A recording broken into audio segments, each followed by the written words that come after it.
lifting my life to give you everything, to give you everything. I'm lifting my hands, I'm lifting my heart, I'm lifting my life to give you everything, to give you everything.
To give you everything, we're lifting our hands, we're lifting our hearts, we're lifting our lives. To give you everything, to give you everything, we're lifting our hands, we're lifting our hearts, we're lifting our lives.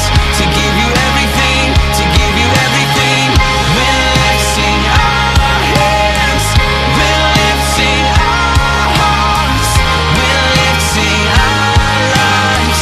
To give you everything, to give you everything.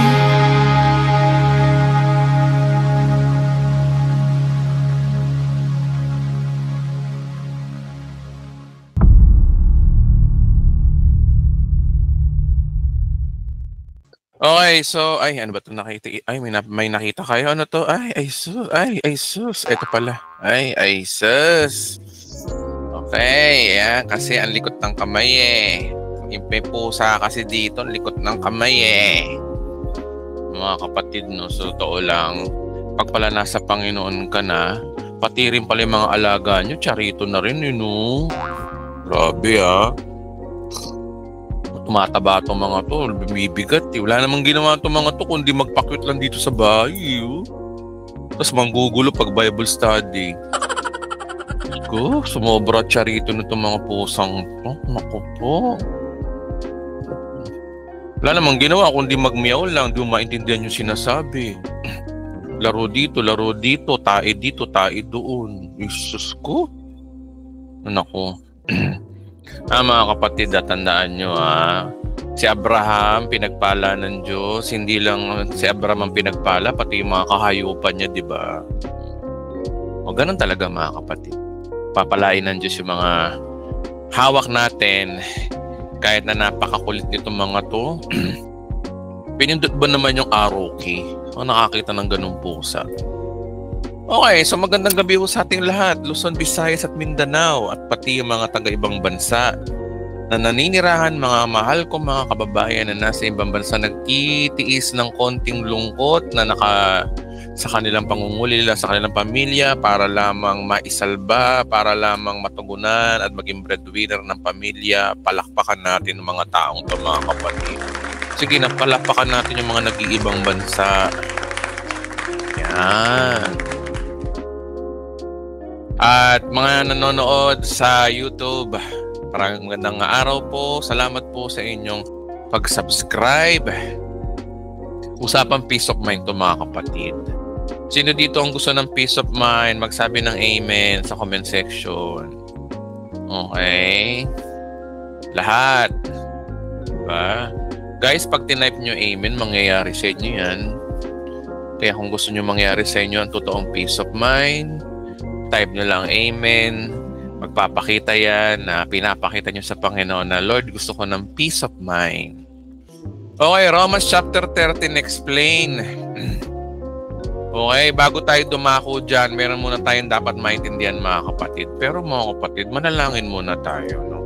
Pray daw tayo. Kasi di na raw tayo nagpe-pray, sabi ng mga anti-full grace. Okay?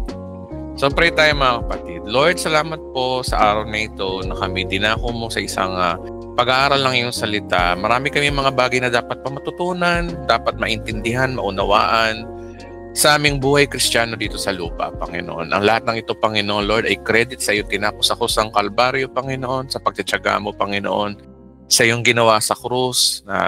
Salamat po. Salamat po sa kabutihan mo, Panginoon. Ang lahat ng ito ay aming pinapanalangin at pinasasalamatan ka sa kabutihan mo sa ngalan ni Jesus. Amen. Palakpakan natin si Lord para sa Panginoon. Okay, aral na tayo, mga kapatid. Okay? Kung dapat, mga kapatid, nating maintindihan na ang full grace ay hindi natatapos sa pagiging full grace, kundi dapat makompleto yung totoong istorya. Okay? Tingnan nyo, no? Kung titingnan nyo dito, at na-post ko na to sa Facebook, di ba? Ang buhay Kristiyano, ito yung ikaw. Ikaw to, no? Ito ikaw yung walang mukhang yan. Ikaw yan. Yan. Okay, ikaw yan. Okay, dalawa yung pinakikisamaan mong being eh. Yung creator, yung Diyos, at tong tao. Mga tao. Guys, may mga kapwa tayo tao, hindi lang po Diyos ang dapat natin pinakikisamahan. Okay? Wherein, sa bagay, may gumawa na nun para mapalapit tayo sa Diyos. At ito nga yung ginawa ni Kristo, itong Christ works. Okay? So, ayon sa pag-aaral natin, yung pag-aaral natin ng full grace, ito lang yun, guys. Oh, na relasyon sa Diyos lang yung pinag-uusapan natin. Magtatatlong taon na po tayo, no? Na nag-aaral lang dito sa ating ever since na naitayo itong YouTube channel natin. Wala akong tinapik kundi tungkol sa Diyos, relasyon sa Diyos, magkaroon ka ng peaceful relationship sa Diyos, makakuha mo ang pabor ng Diyos, dahil hindi pala sa mga mabuting gawa mo ikaw dapat mag-effort, kundi sa ginawa ni Kristo, eto. Okay? So, alam naman natin, lima tong ginawa ni Kristo sa atin para mapalapit tayo sa Diyos. Pero bago yun, bigyan ko kayo ng background. Sa Old Testament, Old Testament tayo, guys, Old Testament. Sa Old Testament, ganito yung flowchart natin eh. Ang mga Hudyo, may relasyon sa Diyos, siyempre, relasyon sa tao. Kailangan nilang makuha yung pabor ng Diyos, kapayapaan ng relasyon sa Diyos, yun ang magkaroon ka ng peaceful relationship to man, man's blessing. Kaya nga lang ibang structure nito. Ito ikaw, no? Ikaw to. Ngayon, para maayos ang relasyon mo sa Diyos, by works ang iyong maayos na relasyon sa Diyos.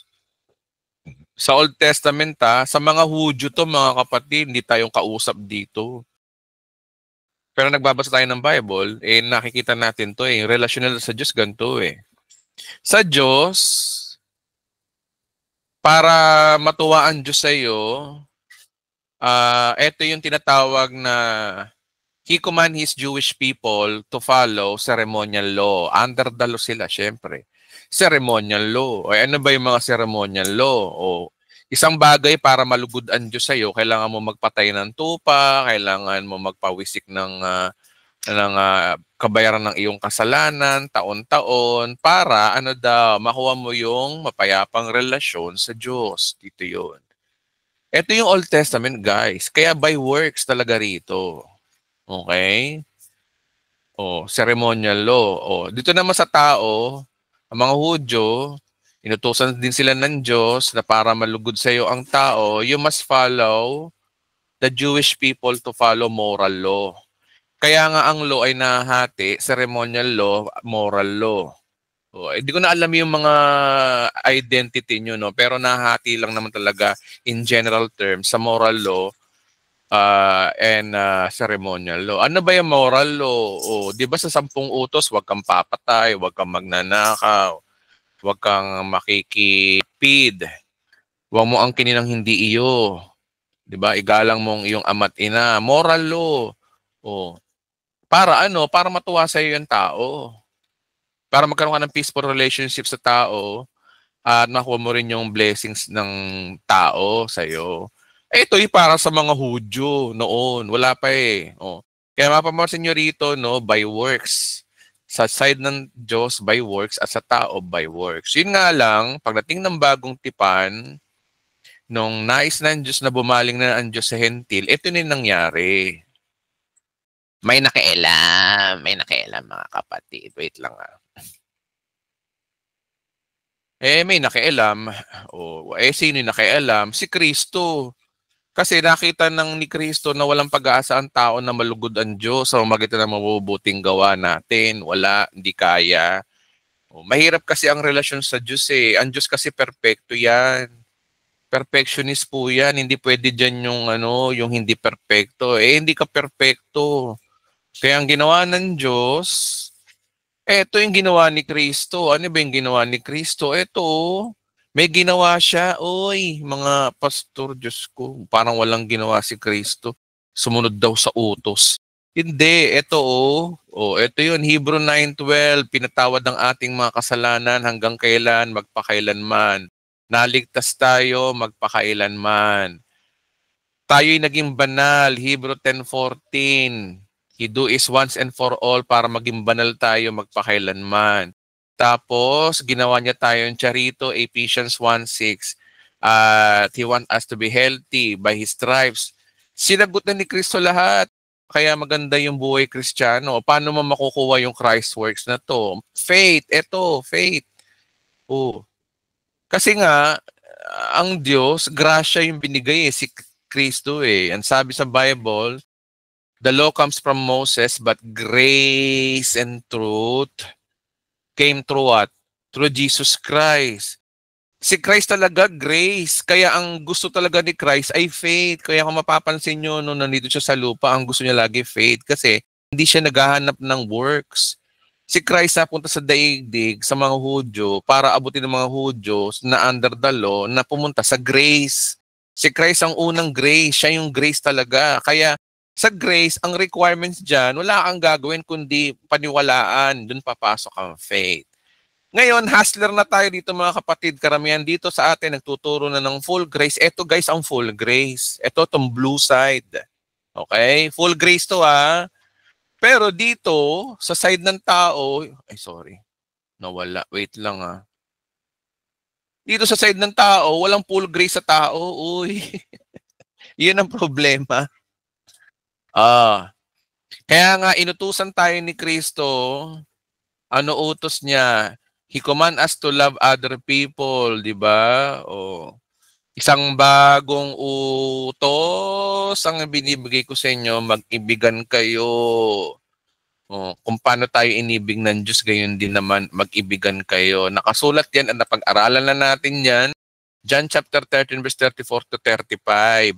Para ang tao ay makuha mo yung pabor ng men's blessing and favor. Alam nyo ba ang tao nang be-bless din ng tao? Sino sa inyo hindi nakaranas ng blessing ng tao? Bakit? Hindi nyo ba naranasan na pagbigyan kayo ng tao, paboran kayo ng tao? Ni minsan ba wala nagbigay ng pera sa inyo? Sige nga. Blessing yun.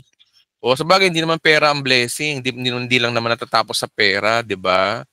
O yung maging mabuti sa yung tao, may pagtiwala sa yung tao, yung pinupuri ka lagi ng tao, blessing sa tao yon. Papalakpakan ka ng tao. By what? By your works. O, eto yun, guy. Kaya tayo, mga nasa full grace, hindi tayo nagtuturo ng walang works. May works pa rin, pero hindi dito sa Diyos, hindi rito. Hindi dyan. Pag hinaluan mo ng works dito, may insulto ang Diyos sa'yo. Kasi may gumawa na si Kristo. Pero dito sa tao, para sa relasyon sa tao, by your works. Oh, di ba? I hope you get it, mga kapatid. Kaya dalawa ang ating pinakikisamahan. Ang Diyos, kailangan na by faith kasi graceful siya. Ang tao, kailangan mong sumunod. Kailangan mong sumunod sa utos ng Diyos. Na ang utos ng Diyos ay mahalin ang ating kapwa. Okay? At maliwanag na sinasabi ni Christ na ang love doon ay agapeo at pinaliwanag ni Apostol Pablo na ang love daw ay marami pala yun eh. Sa 1 Corinthians chapter 30. Napag-usapan na po natin yan. Ngayon, dito ko tataas ang inyong kilay sa susunod na works na dapat natin maintindihan. Meron tinuturo ang Bible na He commands us to follow man's law. Hindi lang po pag-ibig ang tinuro sa atin. Nais ng Diyos na sumunod tayo sa kautusan ng tao. O di may kautusan pa rin, kautusan sa tao. Okay? Yung kautusan na yun, walang kinalaman ng Diyos dyan na nasa blue side yun eh. Yung red side dito, kailangan natin sumunod sa utos ng tao. At ito nga yung papaliwanag ko sa inyo ngayon na nasusulat sa Romans chapter 13 verse 1 to 7. Wait lamang po O ito yun mga kapatid, dito na yun. Papasok si Romans 13:7. And I will show you how this man's law ay dapat natin masunod. O, ayun na. O, gusto niyo ng kautusan sa mga Kristiyano. May kautusan para sa tao. Ang batas po ng Diyos ay natupad na po ni Kristo. Wala na. Okay na tayo kay Lord. Okay na tayo. Okay na. Okay. Ang batas po ay yung sa tao. O, ayun yung pag-uusapan natin. No? Okay? Okay, good. Sige, let's go. Wait lamang po Okay, Romans chapter 13 explain. Baka part 1 to hanggang part 3 to malamang kapatid. Okay? Kasi usapang ano to eh. Usapang relasyon sa tao na to eh.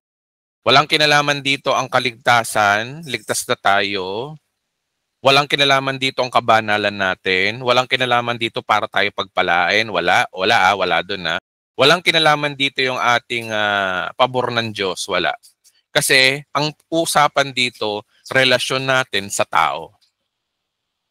Guys be mindful. Ano man yung mga sasabihin ko dito, relasyon pantao. Ilabas na natin ang Diyos dito, okay? Sa mga kapapasok lang mga kapatid, yung mga pinag-uusapan natin dito, walang kinalaman ng ating kaligtasan dito.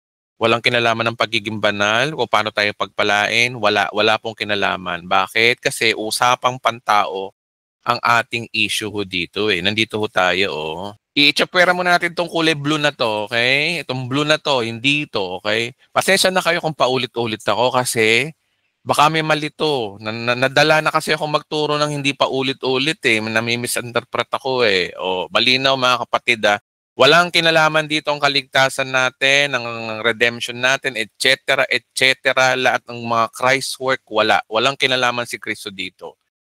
Pero ngayon, tataas ang kilay nyo dito kasi meron palang utos ang Diyos sa ating mga tao. Kautusan talaga to guys. At ito ay kautusan hindi ng Diyos, kautusan ng tao. Ang sabi lang ng Diyos, ang inuutos lang ng Diyos sa atin, sundin daw natin yung utos ng tao. Okay, para sa tao. Tingnan nyo ang Diyos, ang pag-ipagrelasyon natin sa tao, may kautusan siya, isang bagay lang. Sundin daw yung utos ng tao. At yung utos ng tao, yun ang susundin natin. Dapat doon tayo nagpapasakop. Okay? Sabi ni Larry Sarmiento, okay na tayo kay Lord dahil sa ating pananampalataya kay Jesus sa kanyang ginawa sa krus. Habang andito pa tayo sa mundo, malin natin ang ating kapwa, parang sinasabi sa Bible na pailawin natin ang ating ilawan. Okay. Good works bunga ng ating pananampalataya. Malinaw yun Ang good works ay bunga lamang po yan ng ating pananampalataya na tayo ligtas na. At mamaya malalaman nyo yung benefit ng good work. Pero ngayon, malaman muna natin ngayon, paano ba yung good works na to? Okay? Sige na, talon na tayo. Intindi na lang ng iba yung mga nalit. Panoorin nyo na lang ito sa YouTube no next week. Romans chapter 13, paliwanag natin. Maliwanag sa Bible na may inuutos ang Diyos sa atin through Apostle Paul na kailangan tayo magpasubmit sa authorities. Yun ang problema. Basahin natin. Hindi naman to problema. Ang problema lang to ng mga tao matitigas ang ulo, yung mga hindi nakakaintindi. Pero yung mga taong alam ang kahalagahan ng pagsunod sa authorities, naiintindihan to eh. Sabi dito no, sa Romans chapter 13 verse 1, wait lang, tinan ko nakikita nyo. Romans chapter 13 verse 1, basahin natin hanggang 7 and then intindi natin mabuti. Sabi rito, no, ang bawat tao ipasakop sa mga pinuno ng pamahalaan sapagkat walang pamahalaang hindi mula sa Diyos. At ang pamahalang umiiral ay itinatag ng Diyos. Ang linaw, bawat tao ay pasakop, hindi lang tayo, no? Hindi lang Kristiyano, bawat tao. Kapatid, taas nga ang kamay dito. Magsabi nga ng amen yung hindi tao. Type nyo amen kung hindi kayo tao. Okay? Mata-type ka. Ayan, si Kambing nag-type. Kambing. Yun. Di raw siya tao. Pero lahat tayo dito tao, di ba? Ay, amen, no? Sige. Okay. Hindi lang ako tao rito. Kambing lang ang hindi tao dito, ha? Lahat tayo tao, okay. Pag sinabing lahat ng tao, lahat tayo dapat pasakop. Di ba? Okay, ang bawat tao ay pasakop sa mga pinuno ng pamahalaan. Guys, so letra por letra, Kaya nga, sapagkat walang pamahalang hindi mula sa Diyos at mga pamahalang umiiral ay tinatag ng Diyos. Basahin po na natin, tapos balikan natin yung verse. Verse 2, kaya nga ang lumalaban sa pamahalaan ay lumalaban sa mga itinakda ng Diyos. At lalapatan ng parusa ang sino mang lumalaban. Tingnan nyo, no? Kautusan talaga to eh. Ang Bible po kasi, pag sinabing kautusan, may parusa. Hindi lahat ng nasa Bible ay kautusan. Pag sinabing utos, utos. At pag may sinasabing dapat gawin, utos talaga siya at may parusa. Ito may parusa eh, Parusa nino? Parusa ng tao. Hindi parusa ng Diyos. Okay? Linawin ko kapag hindi kayo sumusunod sa pamahalaan, makakatanggap kayo ng parusa sa tao. Hindi sa Diyos Ang Diyos hindi na tayo pinaparusahan Hindi mapagparusa ang Diyos. Romans 8:1, ang relasyon natin sa Diyos, there's no condemnation dahil kay Christ Jesus. Okay na tayo doon. Yung problema yung tao lang, no? Okay, ang mga pinuno ay dapat katakutan ng gumagawa ng masama, ngunit walang dapat ikatakot sa kanila ang gumagawa ng mabuti. Ibig mo bang wag matakot sa mga namumuno? Well, gumawa ka ng mabuti. Wala yung well dito, no? Dapat may well dito eh. Okay, jokes. Okay, gumawa ka ng mabuti at papupurihan kanila. Verse 4, sila'y mga lingkod ng Diyos sa ikabubuti mo. Ngunit matakot ka kung gumagawa ka ng masama sapagkat talagang may kapangyarihan silang magparusa. Sila ay mga lingkod ng Diyos. Hindi sila lingkod ng demonyo, guys. Okay? At nagpaparusa ang mga gumagawa na masama. Hindi demonyo ang gobernador nyo, hindi demonyo ang mayor nyo, hindi demonyo ang barangay captain nyo, hindi demonyo ang mga pulis, Hindi demonyo, lalo na ang presidente ng Pilipinas, hindi po siya demonyo. Sila ay mga lingkod ng Diyos. Sino may sabi? Ako ba? Romans 13 verse 4, hindi naman to Edwin Edwin 13 verse 4. Pangunahan ko na yung magko-comment dyan sa YouTube, ha. Hindi ako, wala akong politiko dito, no? At never akong babagit ng politiko. Maka-Diyos po tayo, hindi po tayo maka-politiko. Oh, bahala na kayo kung sino isipin yung mga politikong sikat na sikat ngayon na nagbabangayan. Hindi ako makadoon. Nais ko kayong dalhin sa pagiging maka-Diyos. Okay? Tinuturo ko ito sa inyo para maging maka-Diyos tayo, hindi makaganto at makaganyan. Okay? Oh. Kaya ang channel na to, si Kristo ang tinataas dito. Kaya kung hahaluan ng politika ang channel na to, ibablock ko kayo. Dahil dito ay religious page to, walang kinalaman dito yung mga awayan ng mga politika ngayon. Sa halip, gusto kong ituro sa inyo kung ano yung sinasabi mismo ng Biblia. Okay? Pagpatuloy natin, kaya nga dapat tayong pasakop, hindi lamang upang maiwasan ng poot, may poot din pala ang Diyos kahit pa paano. Guys, di ako may sabi niya. Tingnan nga natin sa Greek kung ganun nga sinabi, no? Duda ako dito eh. Di naman poot ng Diyos eh. Ay na naman tong Tagalog na to eh, no? Talagang pasaway talaga itong mga Tagalog na to. Mga Philippine Bible Society na naman na may kasalanan dito. Hindi po poot ng Diyos, hindi po napopot ang Diyos. Wala ka, sabi ko sa inyo, walang kinalaman dito yung Diyos sa relasyon natin sa tao. Mali itong translation na to. Bakit? Tingin tayo sa original translation. Sa original translation, wherefore ye must needs to be subject, not for only for wrath. Wala naman wrath of God eh. Yan na naman tayo eh, no? O guys, tinan nyo ha. Kaya sinasabi ko sa inyo, titingin kayo sa Greek, titingin kayo sa totoong sinabi. Anong wrath ba to? Tingnan nga natin sa Greek. Diyos ko, wala namang kinalaman ng Diyos, galit ng Diyos dito. Sinasama ng for the wrath. Wrath lang naman eh, oh. O wrath ng subject.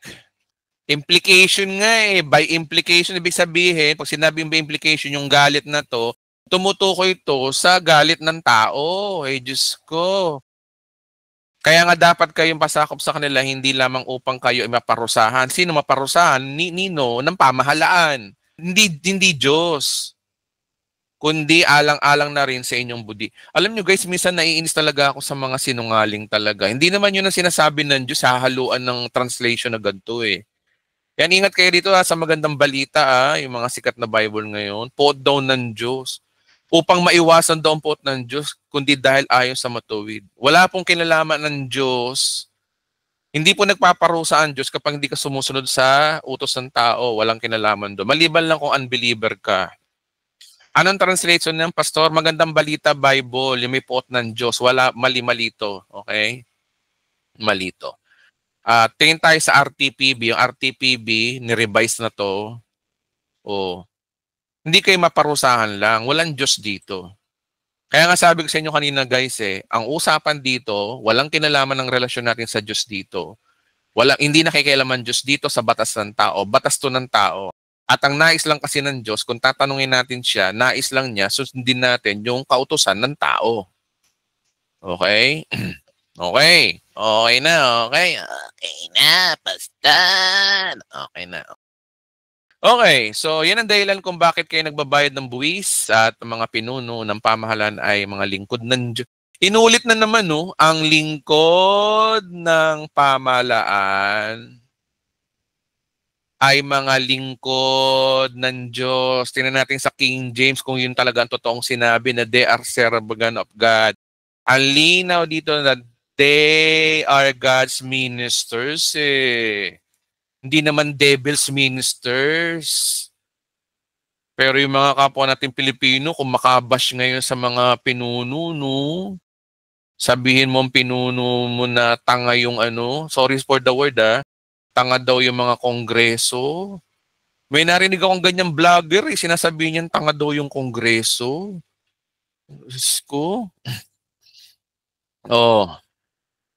Nako po, okay. Ngayon, isa-isay na natin to. Isa-isay na natin. Ito na.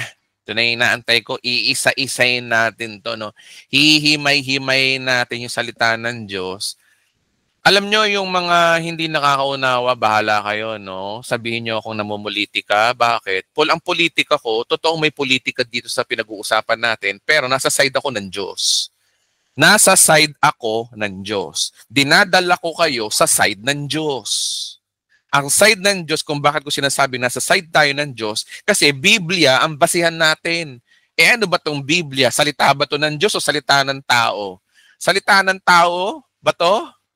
Oh. Alam naman natin kahit hindi Kristiyano, kahit mga Muslim, ito ay salita ng Diyos. Diyos ang may sabi nito.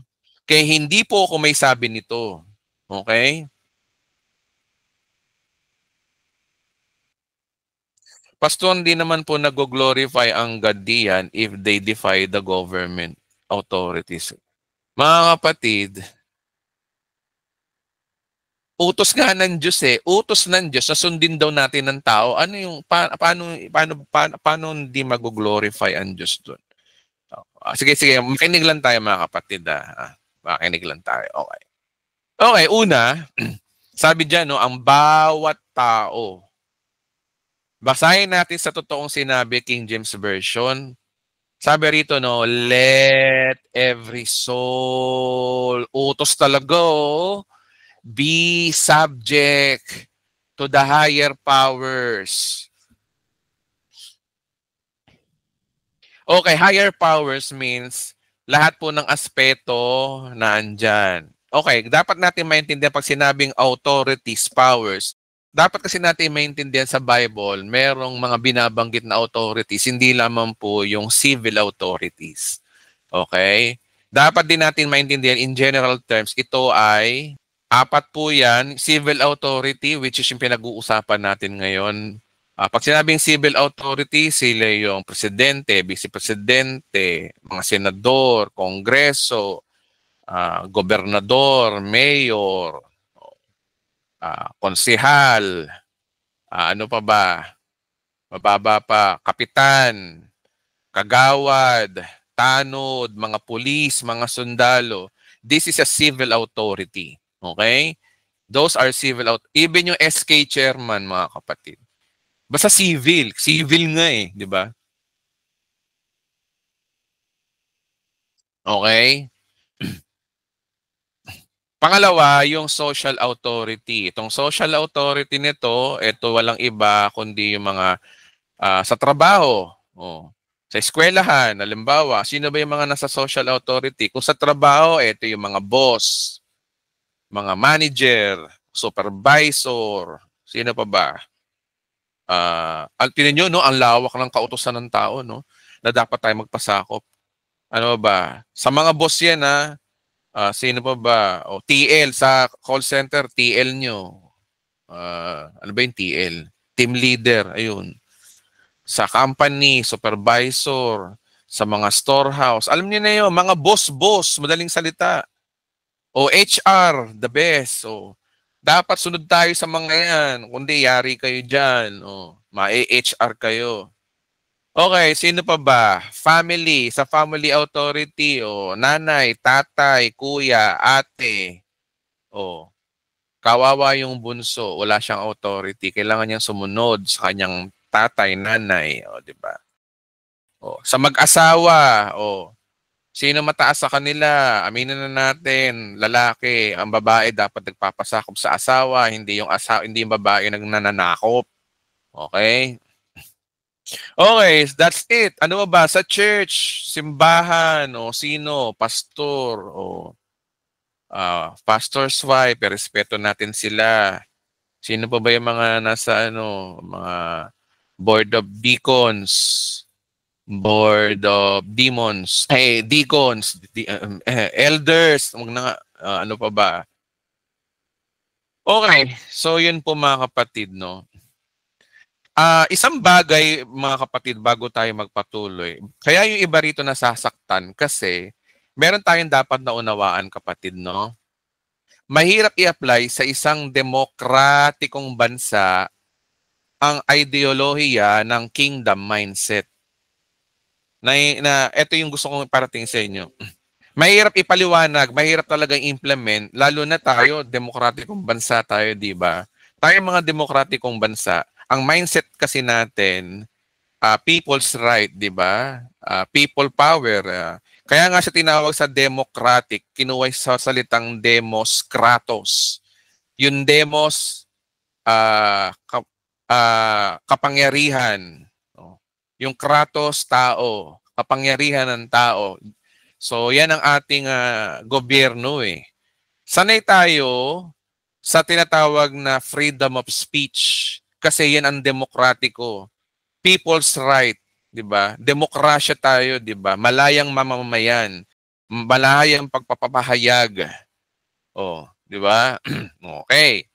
So yan po yung mindset. Kaya nga lang, ang tinuturo ho ng Biblia is kingdom mindset. Mahirap talagang i-implement sa ating kaisipan yung sinasabi ng Biblia, gayong mga demokratikong tao tayo. Mahirap para sa atin magpasakop sa isang ruler na hindi mo malaman kung dapat bang sundin o hindi. Kung ito ba ay padala ng demonyo o hindi, no? Mahirap 'yun kasi tayo, nasanay tayo sa isang demokrasyang bansa. Kaya natural lang po talaga na ito'y masakit sa pandinig ng mga kapwa ko Pilipino ngayon. Pero mga kapatid, wala tayong magagawa. Tayo ang mag-adjust. Utos ng Diyos eh, na sumang-ayon tayo sa kautusan ng tao. Kaya nga sabi rito, no, let every soul be subjected into the higher powers, for there is no power but of God. Kaninong kapangyarihan ang ine-exercise nila, ang basbas nila? Sabi dito, no, sapagkat walang pamahalaang hindi mula sa Diyos. Bakit ba bingi ang ibang Pilipino dito? Oh. Kikita ko mga kaibigan kong pastor, no, post ng post, no, mura ng mura sa gobyerno natin. Diyos ko, pastor kayo, ganyan kayo, ano ba naman to mga taon to? Hindi naintindihan ang pagiging Kristiyano nila. Ay liwanag dito, walang pamahalaang mula sa Diyos. At ang Diyos, sino daw ang nagtatag? Ang Diyos ang nagtatag ng pamahalaang umiiral. Mahirap tanggapin to ng mga taong bingi. Nilamo na ng sistema ng ating gobyerno, ng ating kultura bilang Pilipino. Bingi ito para sa inyo. Alam niyo yung mga bingi dito, mga unbeliever talaga, unbeliever. Kaya kung ikaw sa tingin mo Kristiyano ka pero hindi ka sumasang-ayon sa turong ito, tanungin mo sarili mo kung believer ka ba talaga. Kasi ang mga believer naiintindihan to eh. Okay? Tinuturo ito ng Biblia, ang linaw-linaw, wala pa sa sikat ng araw, ang linaw at ang Diyos daw ang nagtatag ng pamahalaang umiiral. Pamahalang hindi lamang po sa gobyerno, saan? Hindi lamang sa civil authority, social, yung mga boss-boss natin sa trabaho. Bigay ng Diyos yan. Mamaya malalaman nyo kung bakit. Family. Kailangan mo irespeto ang nanay tatay mo kahit na ikaw ang nagpapalamon sa kanila, kahit na ikaw yung may trabaho, sila wala. Sa church, alam naman natin sa church, huwag na natin pag-usapan yan. Diyos ko po, mababanggit ako dyan. Okay. Alam nyo na yun. Tignan nyo mga kapatid, bigyan ko kayo ng halimbawa para maintindihan natin. Ang tanong kasi dito,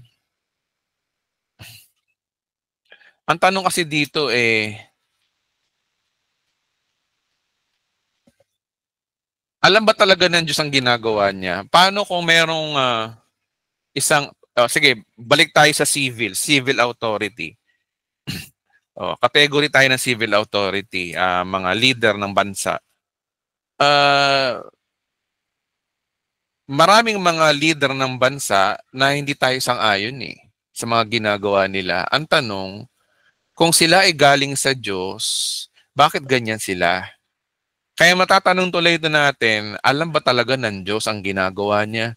Kasi tingnan nyo, alam naman natin na walang pangyayari sa mundong ito na hindi kalooban ng Diyos. Lahat ito ay kontrolado ng Diyos. Even yung mga nakaupo ngayon. Even yung mga ayaw natin politiko na nakaupo, ba sila na andyan, sad to say, they are there because of God. Ngayon, ang tanong, bakit ganun? 'Di ba? Alam ba talaga ng Diyos ang ginagawa niya? Ngayon, pag-aralan natin sa Bible. Marami mga government authorities sa Bible na the best example na dapat nating maintindihan, no?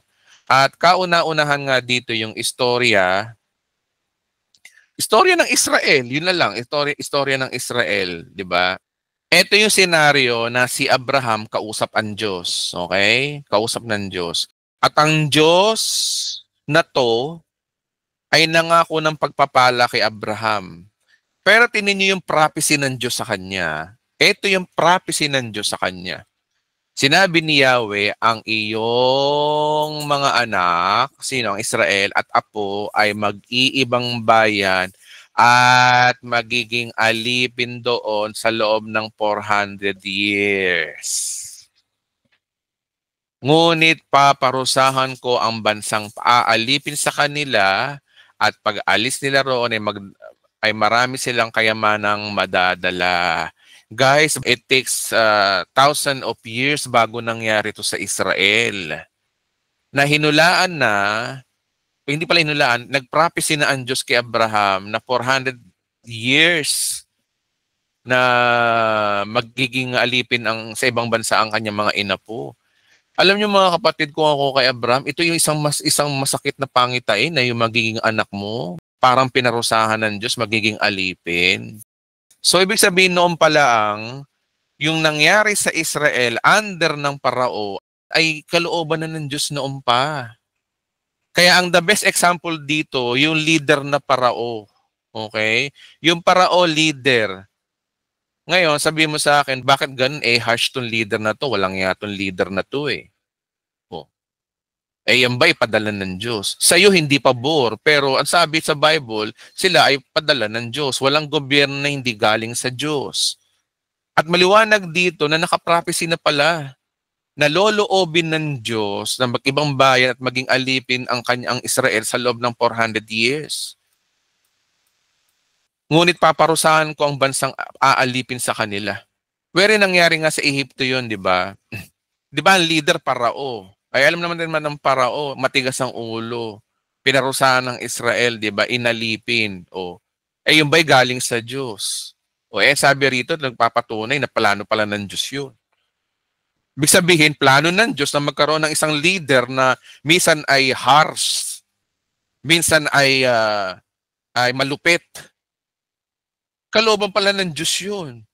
Ano purpose? Mamaya pag-usapan natin yung ano purpose. Pero dapat natin maintindihan, alam ng Diyos ang ginagawa niya sa isang bansa na ang pinuno ay isang harsh.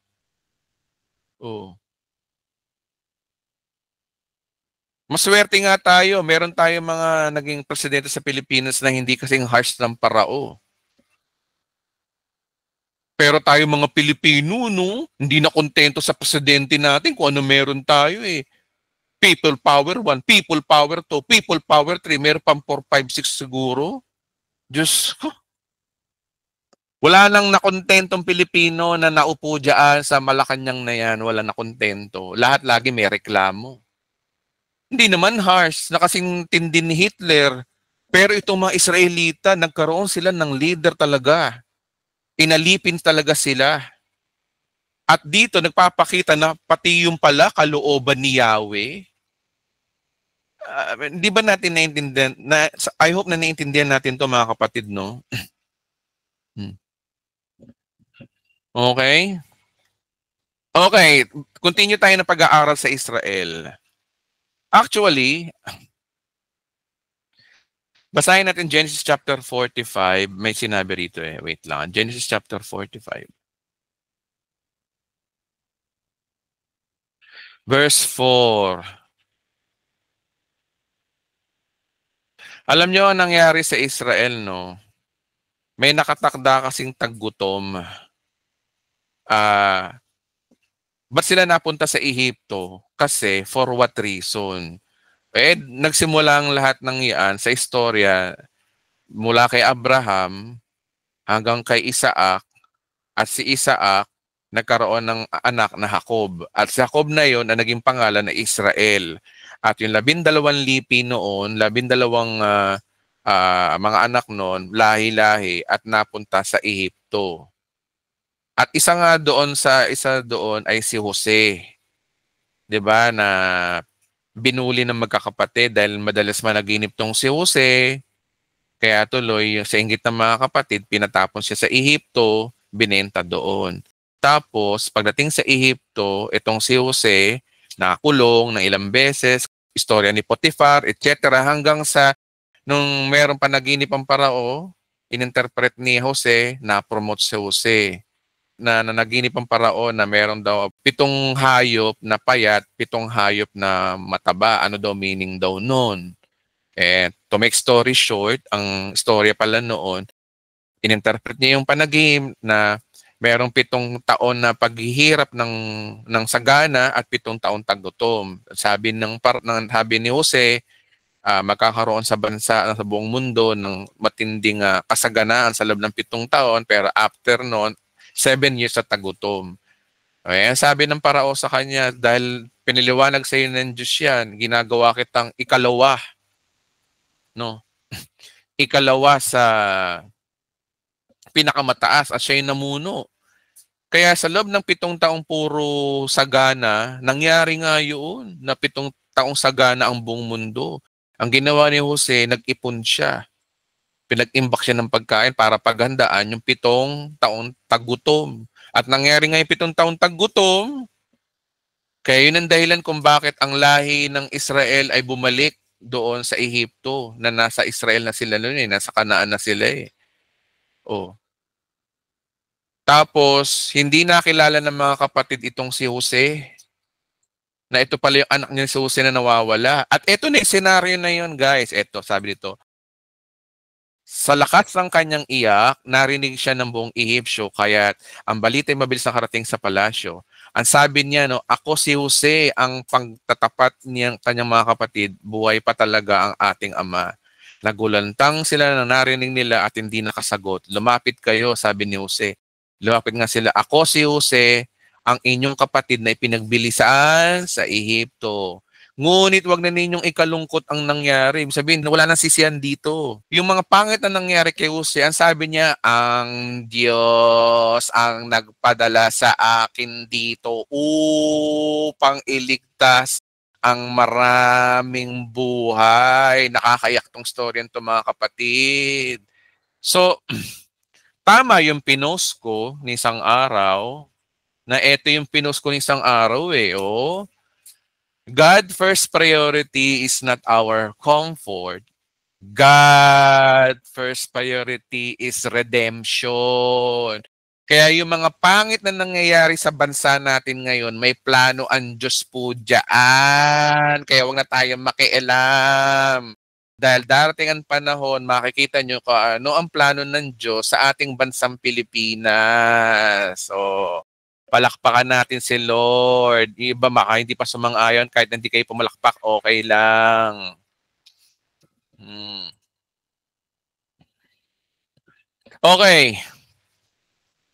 Yun yung context niya, mga kapatid. Ngayon, balik tayo sa pinag-uusapan natin kanina sa authorities. Wait naman po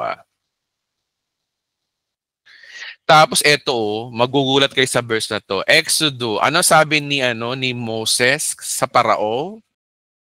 Ang malupit na leader ba na to ay kalooban ng Diyos? Pagpapatunay na ang Diyos ay nag-appoint ng malupit na leader. Ito yun.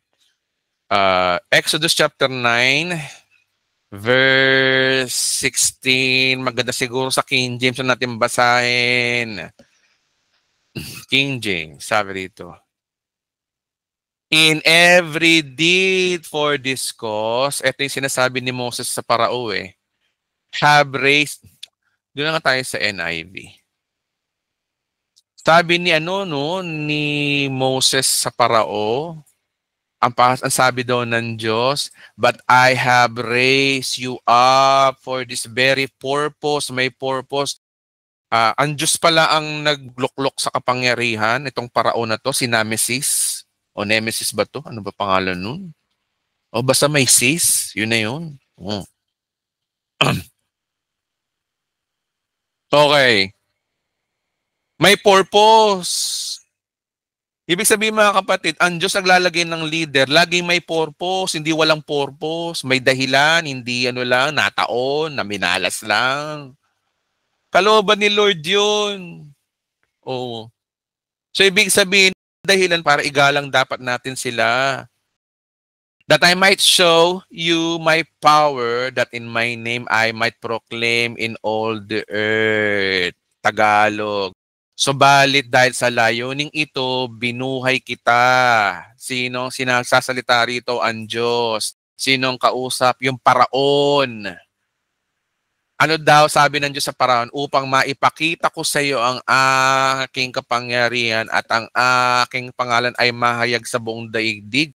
Ang purpose pala na nangyaring mga istorya sa Ehipto, yung umulan ng apoy, umulan ng maraming mga palaka, balang, o mga himala, no? Lahat pa lang yun, pati yung pagdidilim ng buong Ehipto, pati yung pagkamatay ng mga bawat panganay, sinulat ng mga Egyptian historian niya na nangyayari na ang dahilan daw doon ay mapakilala yung Diyos. O baka naman dito sa Pilipinas, gano'n na ang ginagawa ng Diyos. Nais ng Diyos ay pakilala ng Diyos sa atin. Kasi alam nyo, ang problema kasi dito sa Pilipinas, ang mga leader, unbeliever eh. O, mga unbeliever yung mga yan. Pag unbeliever, alam naman natin na sa kadiliman tayo. O. Yung problema sa atin, no, kahit mga pastor na, nakikisimpatya pa eh. Nakikiayon pa sa mga unbeliever. Ano ba naman kayo mga pastor kayo? Tuturuan yung miyembro nyo na maging makaganto, makaganyan. Sko. Alam nyo mga kapatid, marami ako mga kilalang pastor, kaibigan ko pastor. Walang ginawa ko hindi ang i-post. Imbis sa salita ng Diyos, yung mga iniidolo nilang Tapos nakikisimpatya yung mga follower niya, mga member niya. Wala nang Bible study sa mga nila, puro gano'n ang pinag-uusapan. Okay? Okay, good. Ito ang problema pa sa mga Pilipino, no? Pag tinawag kang pastor, pastor ka talaga. Hindi yung tatakbo ka ng presidente, tatakbo ka ng... Tinan nyo, no, pati itong mga ibang born-again Christian na to, nakiano na rin, nilamo na rin ng sistema, no? Pastor ka, tinawag ka bilang pastor, bakit ka tumatakbong presidente? Ano pa ba? Ibig sabihin mga kapatid, wala tayong dapat pinapanigan, kundi kung ano lang yung sinasabi ng Diyos. Ang mga Pilipino ngayon hati, makaganto, makaganyan. Makapula, makaberde ang mga Pilipino ngayon.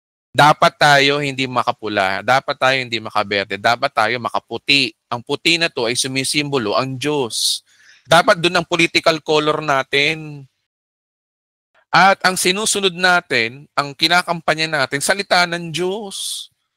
O eto nga, pinag-uusapan na nga natin, makinig na nga tayo, nag-o-overtime na naman ako. Wait lang O, yun nangyari doon sa, di ba nakilala nila yung Diyos? Yung mga parao, di ba? Hindi naman naniniwala sa Diyos yan eh. O, naniniwala sila na sila yung Diyos. O, pero dito, pinakilala nila na may Diyos talaga, na totoong Diyos. Sa nasusulat, basa, Exodus chapter 8, verse 19, ang linaw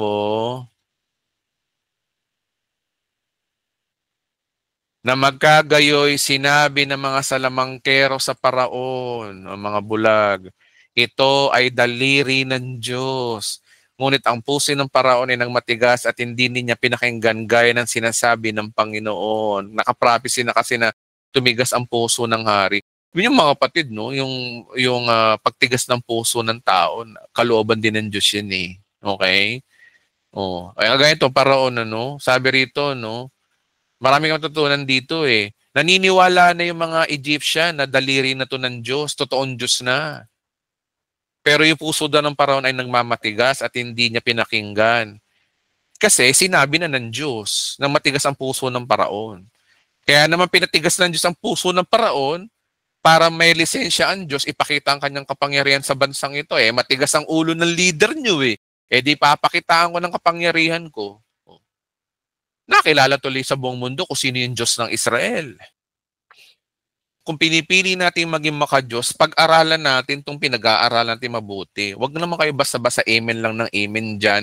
Tingnan nyo yung Biblia nyo, no? Baka naman mali na yung tinuturo ko. Pero kasi mga kapatid, kita nyo na naman, di ba, na nasa Biblia itong pinag-uusapan natin. Mga kapatid, hindi tayo makapula, hindi tayo makaberde. Dapat makaputi, kulay puti tayo mga kapatid. Kay Jesus Christ tayo. Ikampanya natin. At pag sinabing puti, pagkakaisa. Ipanalangin natin na magkaisa na ang Oh. Dati nga, tuwan-tuwa ako sa dalawang kulay na to, magkasundo nag-away walang imposible sa Diyos. Pag-pray natin na magkabati na sila, magkaayos-ayos na sila, tama na yung awayan na yan. Mga bata no? Dapat mga kapatid, ganito ang mentality natin bilang isang Kristiyano Doon tayo sa pagkakaisa. Hindi yung we divide, pati ang church nagdi-divide, pati ang pamilya nag-aaway dahil lang sa politiko. Diba? Okay, continue natin.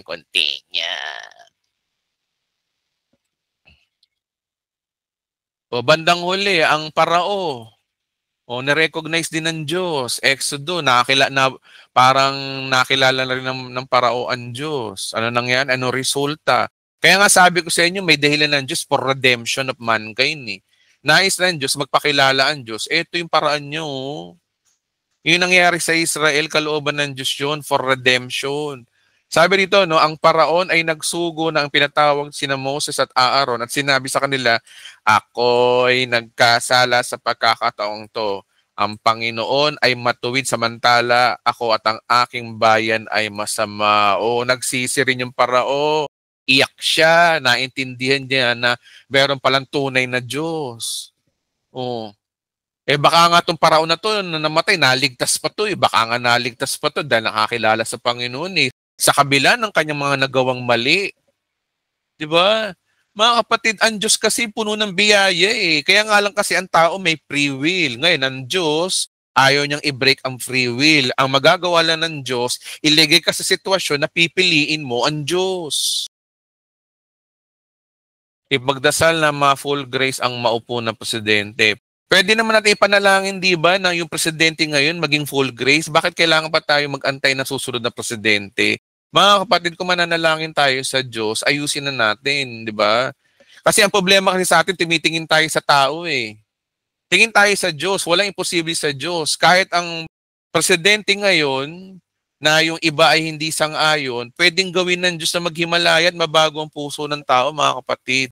Sabi ko nga sa inyo, maging maka-Diyos tayo Hindi tayo dapat tinitingin sa tao Kaya maririnig yung panalangin na yan, na susunod na presidente, maging maka-Diyos. Hindi, ngayong presidente ngayon, panalangin natin. Kaya nga sabi ko sa inyo, manalangin tayo Di ba? Next. Alam niyo ang resulta? Nakilala na ng mga hentil ang Diyos ng Israel. Basa. May instances na nangyari ito nung panahon ni Joshua nung lulusubin nila ang Jericho. Ang Jericho ay Gentile nation. At matindi ang muog nito, kaya kailangan nilang lusubin. Ngayon, merong isang hentil na nakasulat Basahin natin na Joshua. Nasaan ka na, Joshua? Ay, Jesus. Si Joshua, nawawala. Si Joshua. Yun pala si Joshua, nasa taas. Kasama si Barreto. Sige, game. Joshua chapter 2. Verse 9 to 11. Okay. Tingnan nyo, no? Ito yung lulusubin na yung may tik-tik na pumasok doon sa para tulungan yung dalawa na makatakas. Eto sabi at sinabi niya sa mga lalaki, nalalaman ko na ibinigay na sa inyo ng Panginoon ang lupain. Hentil to pero yung Panginoon dito na binabanggit ay tingnan natin sa Hebreo. Pag ito pasok sa Adonai, Diyos nga ng Israel to. that the Lord Yehovah, tama, Yehovah o Adonai o Yehovah, Yahweh. Jewish God. Binanggit dito yung Yahweh o Yehovah o YHW, Jehovah daw o Yehovah. Yehovah. Ang hirap basta YHWH yun, wala namang tetragrammaton yun naman yan. Ibig sabihin, ganito lang, Diyos ng Israel. Ibig sabihin, tinumon to, hentil to, no? Yung Panginoon na binanggit dito, hindi Panginoon lang, kundi Diyos ng Israel ang binanggit ayon sa Hebreo. So, anong mangyayari? At sinabi sa kanila, alam kong ibinigay na sa inyo ni Yahweh. Ang lupaing ito, pag Yahweh, Diyos ng Israel yan.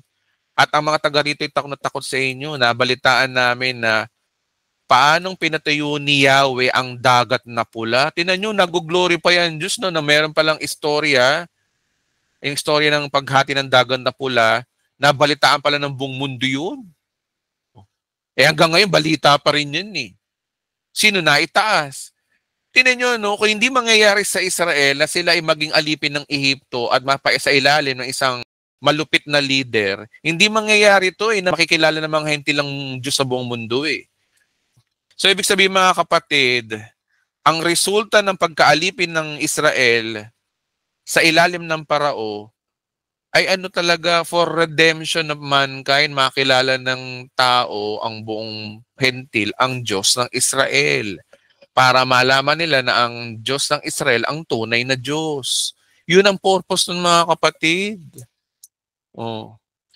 Wala naman kasi maniniwala kay Moses na merong Diyos ang Israel, maliban lang magpakita ng himala eh. Kaya nagpakita ang Diyos ang himala. Ngayon, ang Diyos ba magpapakita ng himala, ng ganun-ganun na lang? Hindi, kailangan niya dumaan doon sa will ng tao. Kaya tuloy, ang Diyos, pinatigas yung puso ng Parao. Nakikita niyo ba mga kapatid kung paano kumilos ang Diyos? Again, God's first priority is not our comfort. God's first priority is redemption. Yung mga namatay sa Inquisition nung panahon ng Reformation, may purpose kung bakit ganun ang kanilang bakit nagkaganoon. Na maraming pinugutan, pinatay. Ang purpose nun for redemption. Sa tingin nyo ba mapupunta sa atin tong Bible na to kung hindi sa dugo ng mga martir? May reason ng Diyos para ma-preserve yung Bible. Wala tayong mababasang Bible ngayon ng kompleto, inspired by the Word of God, kung hindi sa dugo ng mga martir nung araw, mga pinuguto ng ulo, mga Kristiyano. Sino yung leader ng panahon na yun? Nero Caesar. Harsh leader yun masamang leader yun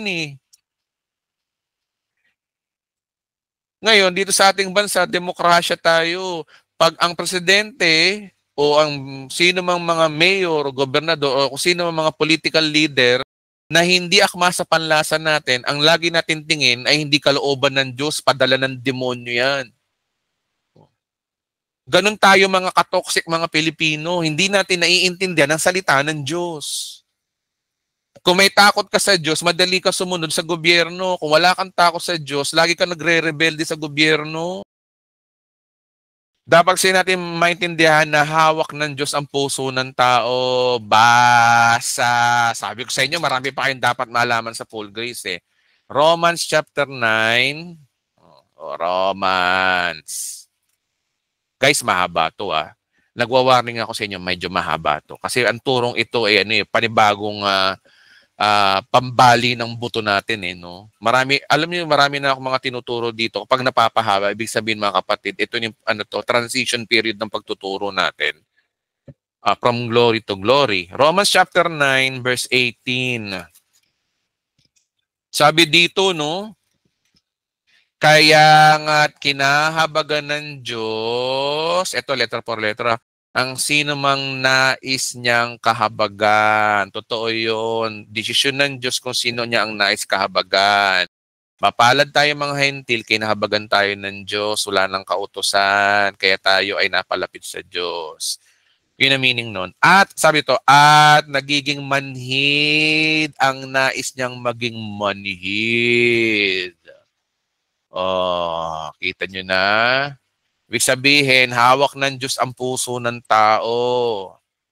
Kung walang yung leader mo, may galaw ang Diyos dyan, may dahilan ang Diyos dyan. Okay?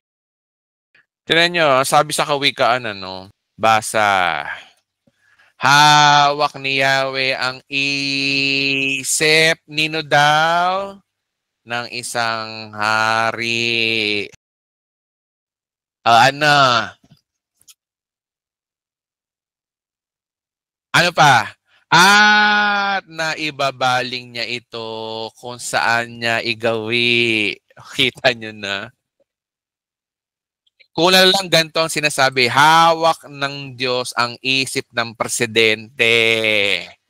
At naibabaling niya ito kung saan niya igawi. Bakit? Makapangyarihan ng Diyos. Kaya niyang baguhin ng puso kahit hari at presidente ka pa. Sino yung mga kinaiinisan yung mga politiko? Congressman, basahin natin to. Hawak ni Yahweh ang isip ng mga congressman at naibabaling niya ito kung saan niya igawi. O sino may problema ngayon? O, Vice President. Hawak ni Yahweh ang isip ng Vice President at maibabaling niya ito kung saan niya igawi. Mga kapatid, panahon na para baliin natin ang mga demokrasyang isip natin at pumasok tayo doon sa kingdom na nais ng Diyos. Princess Almonte, halos lahat hawak ng Lord. Hindi halos kapatid, lahat talaga hawak ng Diyos. Totally hawak. Hindi halos lahat kapatid. Kaya kung ano man yung nangyayari sa bansa natin, kalooban ng Diyos yun. Huwag natin manisin ng tao. Problema sa atin, wala tayong Diyos eh. Parang walang Diyos na may control. Tapos pinagtatanggol pa natin, nakikipag-away pa tayo. Diyos ko Lord. Di ba natin naiintindihan na yun ay kalooban ng Diyos yung mga nangyayari ngayon? Ano ang purpose? Ang purpose, alam naman natin, is for redemption. May plano ang Diyos sa ating bansang Pilipinas. Kaya nga dapat manahimik na lang tayo, manalangin eh. Oh. Sino ba yung mga ayaw nating politiko? Hawak ni Yahweh ang isip ng aking kapitang barangay.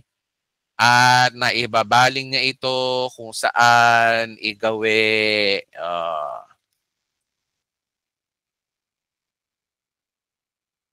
May follow-up pa to, no? Ang akala ng tao, lahat ng kilos niya ay wasto, ngunit si Yahweh lang ang nakakasaliksik ng puso. Thou shall not judge other people. Hindi mo alam yung takbo ng puso ng tao, kaya hindi ka dapat nanguhusga. Oh.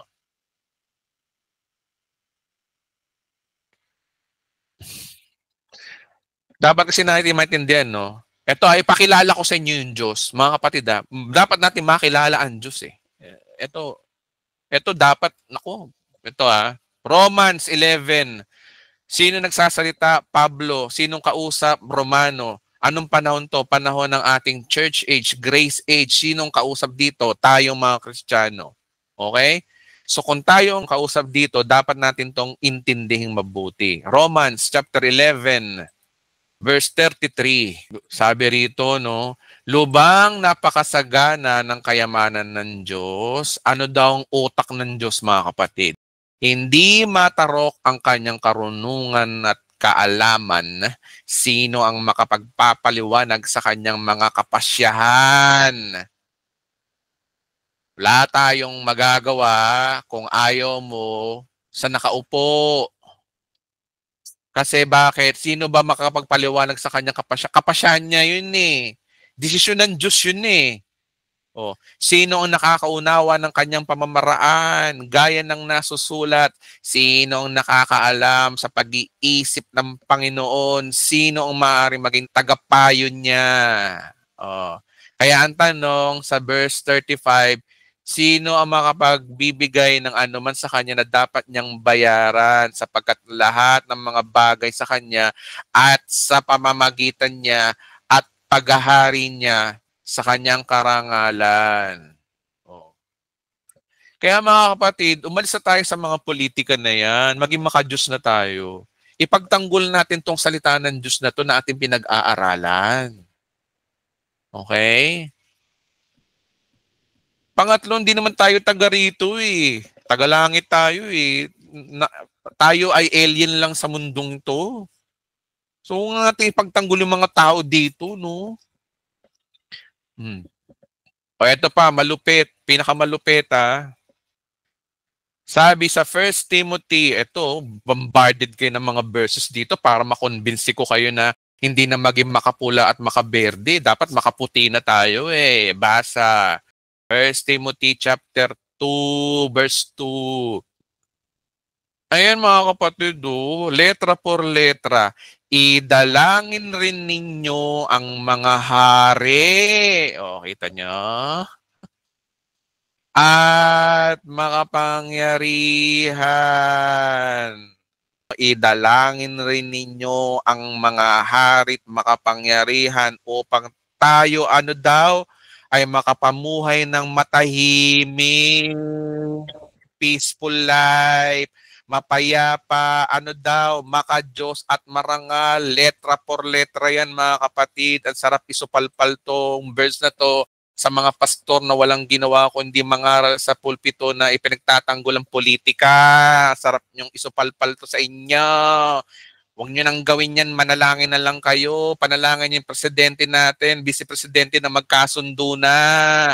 Ipanalangin natin mga makapangyarihan, itigil ng awayan, tanggapin ng katotohanan, ipanalangin natin yon. Hindi yung makikisimpatya tayo sa galit nila. Nakikigalit pa rin tayo eh, no? Ano daw ang purpose? Upang tayo'y makapamuhay ng matahimik. Tingnan nyo, no? Kung tayo ay makikisali sa mga bangayan na yan sa politiko, mag-type ka lang dyan. Pag ang tinype mo ay pabor sa pula, aawayin ka ng berde. Kapag ang tinype mo ay pabor sa berde, aawayin ka ng mga nakapula. Oh. Tapos sasagot ka. Mag-aantay ka ng sagot, kinakabahan ka kung anong sasabihin nila, bandang huli ang dami na pala nambas sa'yo. Sino ngayon ang nagkaroon ng kaguluhan ng pag-iisip? Oh, ano nangyari sa'yo? Kaya sa panahon nito mga kapatid, gusto niyo ng tahimik na buhay. Be silent and pray. Ito nga Sundin natin to 1 Timothy chapter 2 verse 2. Bagamat ito ay sabi ni Pablo kay Timoteo, pero yung idea dito bilang Kristiyano, ang kultura natin, idalangin ninyo ang mga hari at makapangyarihan upang tayo makapamuhay na matahimik at mapayapa, maka-Diyos at marangal. Ito, masakit na katotohanan, ito ay mabuti at nakakalugod sa Diyos na ating tagapagligtas. Bakit nakakalugod sa Diyos to? Kasi sinusunod mo yung utos ng Diyos na sumunod sa utos ng mga tao. Natutuwa rin ang Diyos sa iyo kapag halimbawang ikaw ay nakikisama, kahit paano naman. Okay? Utos ng tao, hindi utos ng Diyos ha. Ulitin ko sa inyo, sa mga kararating lang dito, ang pinag-uusapan natin dito ay walang kinalaman sa kaligtasan, wala pong kinalaman sa relasyon natin sa Diyos. Ang pinag-uusapan po natin dito ay relasyon natin sa tao. Kung titingnan nyo sa mapa, kagaya ng sinabi ko sa inyo, ito yung relasyon natin sa Diyos. Okay? Okay na tayo dito. Ang pinag-uusapan natin dito yung relasyon sa tao at nataon lang talaga na by works, ang dapat mong gawin para mahalin ang ating kapatid sa pananampalataya at sundin. Dalawa yan, ano? Yung isang bagong utos, mahalin daw yung hindi lang yung ating kapwa, lalo na sa kapatiran. Oh. At ang pagmamahal na yun ay nagpapakita sa Corinthians na dapat ipakita natin sa umagitan ng ating mga gawa. Okay? Ngayon, para sa mga unbeliever, kailangan sa mga unbeliever, ang relasyon natin, He command us to follow man's law. Sumunod tayo sa batas. Hindi porke pinatawad ka na ni Kristo ay mangangalunya ka na. Oh. Hindi porke pinatawad ka na ni Kristo Hindi ka nasusunod sa batas ng tao. Pinatawad na naman ako eh. Bahala ka sa buhay mo. Ang mangyayari sa'yo, magkakaloko-loko buhay mo. Sisisihin mo ang Diyos, bandang uli, sisisihin mo ang Diyos, bakit nangyayari sa'yo ito? Kasi nga, ang problema, hindi ka marunong makirelasyon sa tao. Yun nga yung pinag-uusapan natin ngayon, mga kapatid. 1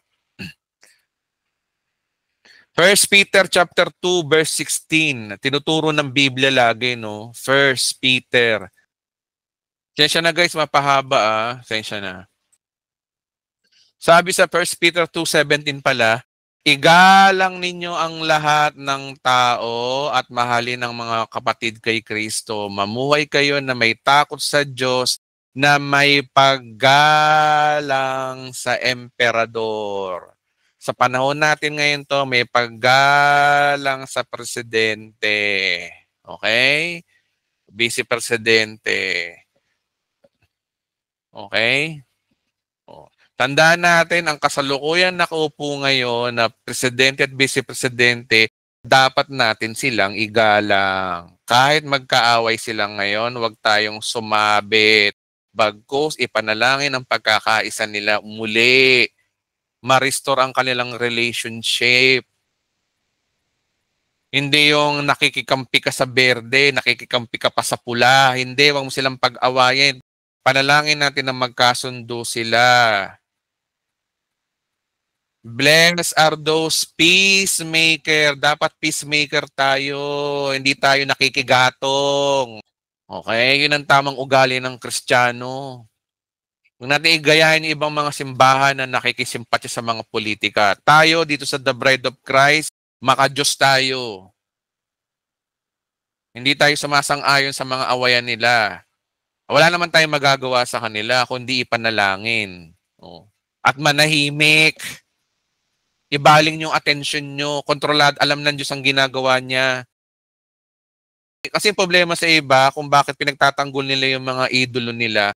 Kasi parang walang Diyos no? Parang walang Diyos na kumokontrol. Wala kayong tiwala sa Diyos, kaya kayo yung kumokontrol. Kaya tuloy, pinagtatanggol nyo ang inyong iniidolo para matalo yung kalaban ng idolo nyo. Dapat malaman ng tao na ang ginagawa ni ganito ganito, itong idol ko na ganito, malaman nila. Hello, trabaho mo bang ipaalam sa kanila yan? Una, nag-iisa ka lang sa loob ng 385 million na tao, nag-iisa ka lang. Trabaho ng Diyos yan para ipaalam sa tao kung ano ang tama. Darating ang panahon, malalaman din ng tao kung ano yung tama, mag-antay lang tayo. The truth shall prevail at the last part of this life. Yun ang problema kasi sa atin no? Okay. Next. Ayan agaya nito, paggalang sa emperador. Sino ba emperador ng panahon ng Oo nga, tinan nyo challenge ko kayo Sino ba emperador ng panahon ni Pedro? Kanino ba namatay si Pedro? Okay? Type natin, who emperor killed Peter and Paul? Sinong emperor Sina? Ayan Roman Nero Caesar. According to Christian traditions, both Peter and Paul were executed during the reign of Roman Emperor Nero, with Peter reportedly crucified and Paul beheaded as a part of persecution of Christians of the Great Fire in Rome in 64 AD. Biro mo, ang nagpapatay sa kanila si Emperor Nero. Tapos sasabihin ni Pedro dito, igalang daw ang emperador. Tingnan nyo kung gaano kadakila ang mga Kristiyano nung araw. Pero yung mga Kristiyano ngayon, sasabihin yung presidente kung ano-ano mga sinasabi natin sa mga leader. Sabihin nating tanga, sabihin nating manyake, sabihin nating bangag, sabihin natin ng kurap. Anong klaseng Kristiyano ka?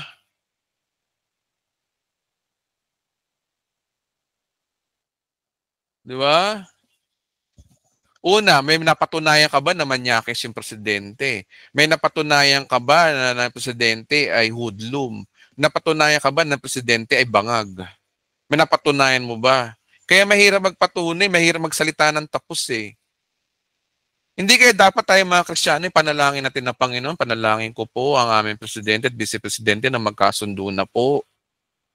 Matigil na po ang awayan, i-promote nila ang kapayapaan muli, kung paano mo sila inuna. Alam niyo mga kapatid, ako nananalangin ako. Ako nanalangin ako na Panginoon, ibalik niyo po yung dating relasyon bilang dalawa, Panginoon, na maging maayos bilang ama at ina ng bayang ito.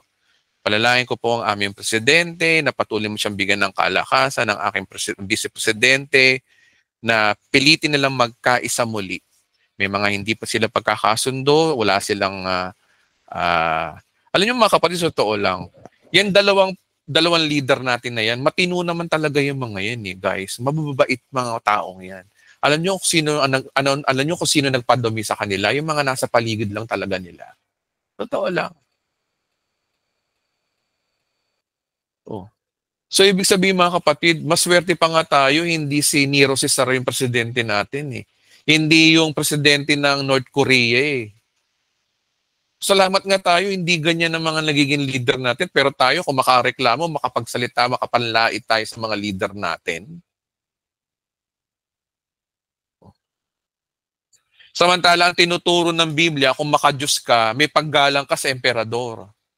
Okay, sa akin pagtatapos, balikan uli natin tong Romans chapter 13 at may parto pa to next week, kung meron pa.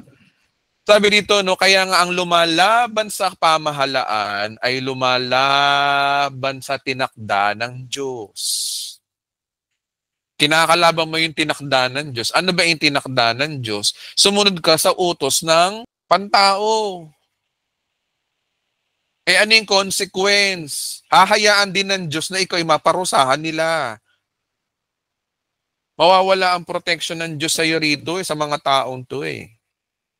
Ang mga pinuno ay hindi dapat katakutan ng mga taong gumagawa na mabuti. Totoo naman yun, di ba? Kapag gumagawa ka ng tama, hindi ka mapaparusahan.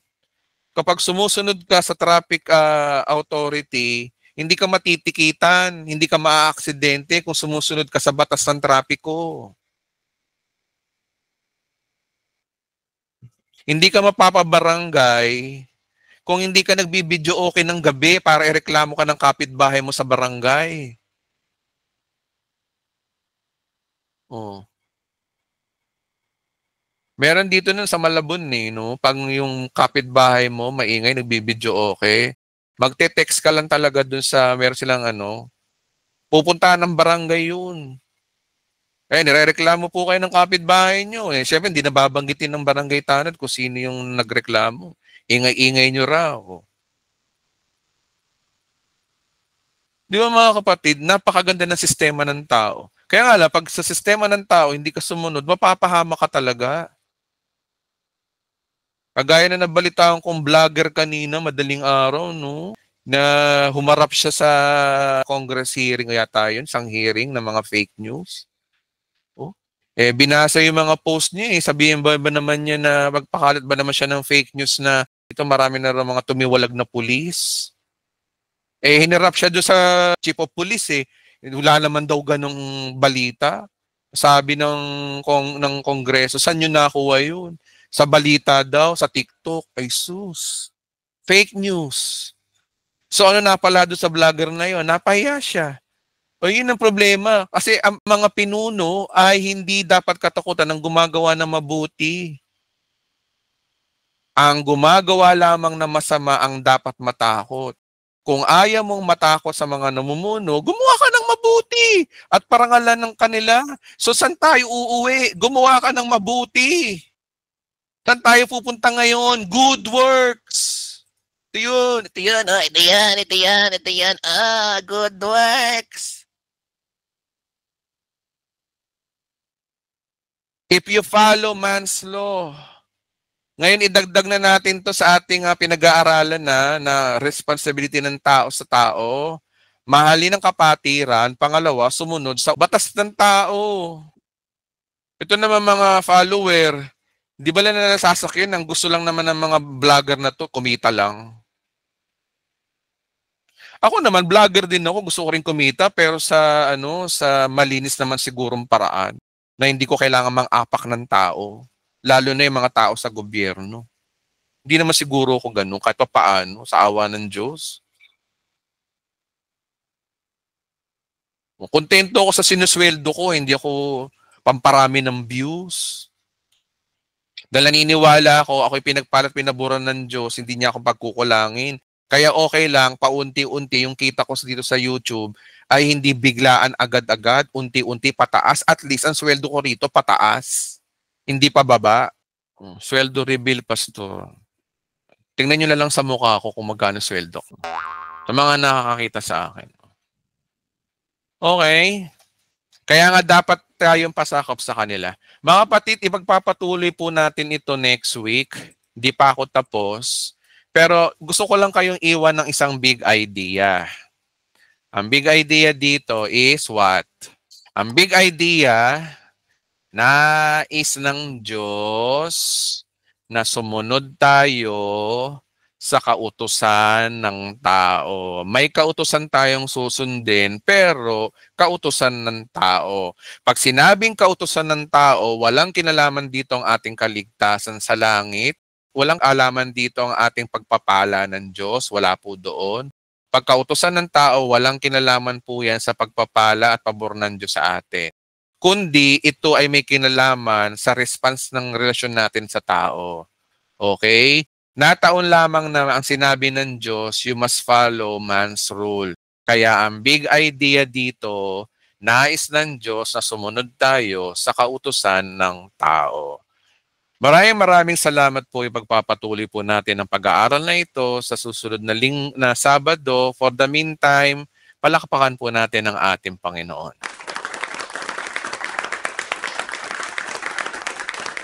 Okay, so maraming salamat. Type amen. Amen naman, no? Nakakabitin ba yun? 1 oras kalahati na tayo nag-aaral. Nakakaya naman sa inyo. Huwag naman. Okay. Ako rin nakakabitin pero next week. Okay, sige unang tanong. Andy Ortiz. Andy Ortiz, go ahead. Pwede na po kayo magtanong. Good evening po, Pastor. Hello, good evening. Go ahead, sir. Go ahead po. Pastor, yung tanong ko po, Pastor, is yung kasi yung matagal ko na to na tanong, Pastor, noon pa tong, kasi hindi nga lang ako natatawag, noon pa tong February 14 nyo po na Pastor, pagkatapos noon. Yun po yung dun sa may tatanong sana ako sa inyo dun, Pastor, na yung bang pag nasa New Jerusalem na po ba tayo, Pastor, kagaya ng yung sa katapusan ng mundo po, na yung sa katapusan ng mundo, yun po bang partner natin dito? Magiging partner po ba natin doon? Or yung mga walang partner dito, paano po ba yung, kasi siyempre, Pastor, mahal na mahal ko po yung asawa ko, Pastor, yung nag-start na rin po siya sa full grace ngayon na nakikinig po sa inyo. Paano po ba yung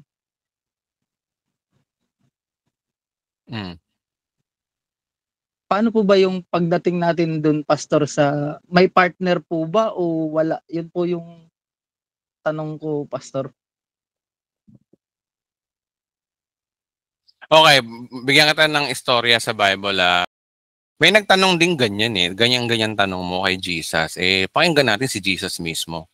Sabi sa Mateo chapter 22 verse 23, verse 23, basa patuloy tayo. Kapatid, if you want mind, pwede ko bang itanong sa iyo, nasubaybay nyo ba ang buong Katapusan ng Mundo series mula part 1 hanggang part 16 po ba? Yung sa Pastor, yung sa saan nga ba? Sa 5, bali yung sa umpisa wala, hindi ko po siya nababalikan, Pastor. Okay, naintindihan kita. Ang kasi doon, kung napanood mo lahat yon, mas malinaw doon. Pero sige, bigyan natin ng idea, no? So, sabi rito, no? Ito makinig kayo sa babasahin natin. Sabi nito, no, nung araw ding yon, may lumapit kay Jesus na ilang Saduceo. Ang mga ito ay hindi naniniwala sa muling mabubuhay ang mga patay. Sinabi niya, Guro, ito nuro po ni Moses kung mamatay na lang na walang anak ang isang lalaki, ang kanyang kapatid ay dapat pakasal na biyuda upang magkaanak sila sa mga namatay. Noon po may 7 magkakapatid na lalaki dito sa amin. Nag-asawa ang panganay at namatay. Wala siyang anak, kaya ang kanyang asawa ang pinakasalan ng kanyang kapatid. Gayun din po ang nangyari sa pangalawa, pangatlo hanggang sa pampito. Ibig sabihin, for short, iba-iba yun na pangasawa ng subject ng lalaki. Ngayon, may tanong dito si lalaki. Pagkamatay nila ng lahat, namatay din yung babae. Ngayon, sino po sa 7 ang magiging asawa nila sa muling pagkabuhay? Yamang sila yung napangasawa nilang lahat. Parang tanong mo rin, di ba? Ano sagot ni Jesus?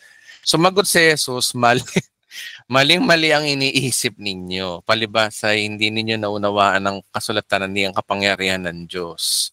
Sa muling pagkabuhay, ang mga tao hindi na mag-aasawa. Sila ay magiging tulad ng mga anghel sa langit. O, ayan kapatid, nasagot ng Diyos sa'yo. Hindi na tayo mag-aasawa. Sa madaling salita, kapag tayo sa araw ng rapture, pag pinalitan ng katawan natin, yung ating mga sex organ, wala na yan. Kaya lang naman tayo nagkakaroon ng pagnanasa sa opposite sex natin. Halimbawa ako, kaya tayo nagkakaroon ng pagnanasa sa babae, isa lang ang reason kasi nga may sex organ tayo eh. Yun yung nagtutulak sa atin para lumapit sa babae, mahalin ng babae, pakasalan ng babae. At alam na natin yung susunod. O, alam nyo na yun. Kasi may sex organ tayo. Okay? Pero ang babaguhin ng Diyos sa bagong langit at bagong lupa, wala na tayong kasarian doon. Wala na tayong sex organ. Glorified body na tayo. So, yung pagnanasa natin na yung pagnanasang sexual, mawawala. Talagang wala na. Kaya yung asawa mo doon, pag nakita mo doon, alam mo pa rin na siya yung napangasawa mo sa lupa, alam mo na mahal mo siya noon. Kaya nga lang, sa doon, may pagmamahal ka pa rin bilang kapatid na sa Panginoon. Yun na mararamdaman mo.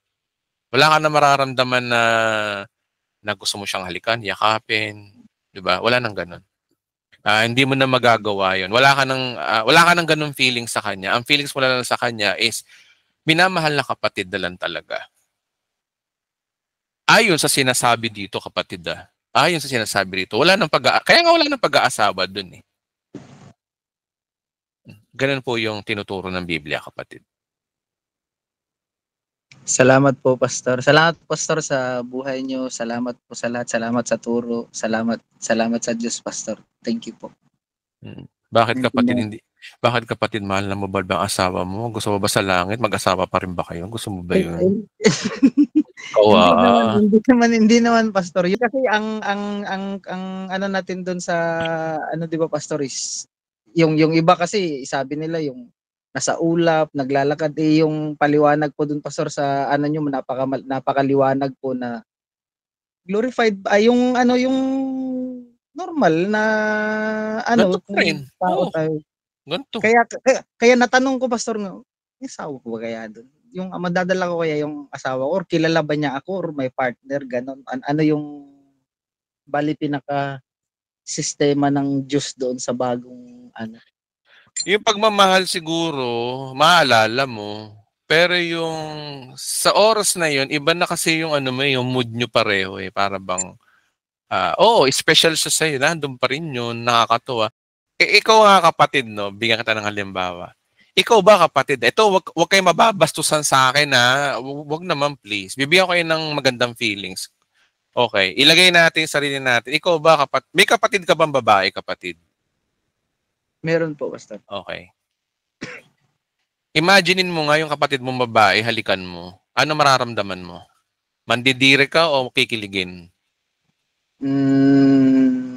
Mandidire, Pastor. Oo, yun. O ganun ang mangyayari sa atin sa langit. Ganun ang mangyayari sa langit. Kapag yung dati mong asawa, inisip mo na halikan ko kaya ito, mandidiri ka, alam mo kung bakit. Kapatid mo yun eh. Nag-get mo, kapatid? Yun yung feelings natin sa langit. That is exactly what feelings what we have. Thank Okay? you, Pastor. Salamat po. Salamat, Pastor. Thank Nakakatawa you. man yung example ko, nakakadiri man, pero yun ang eksaktong feeling kapag ganun ang ginawa mo sa eternity. Mawawala yun. Para kang pinipilit mong ma-inlove sa iyong pamangkin, pinipilit mong ma-inlove sa iyong kadugo na hindi pwedeng mangyari. Sa langit, magkakadugo na tayo. Pasensya Magkakapatid na po. tayo.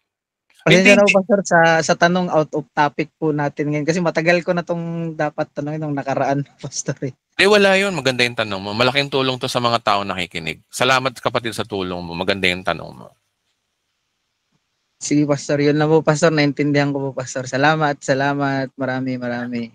Glory to God, Pastor. Salamat po. 9:48 PM. Maraming salamat. May sabi rito, no, si Dailin Huntilla, sa langit wala ng beer. I don't think so. Mga kapatid, hindi tayo sa langit pupunta kapag nasa eternity. Sa bagong planeta, ito pa rin, lupa pa rin mga kapatid. Yung Diyos bababa.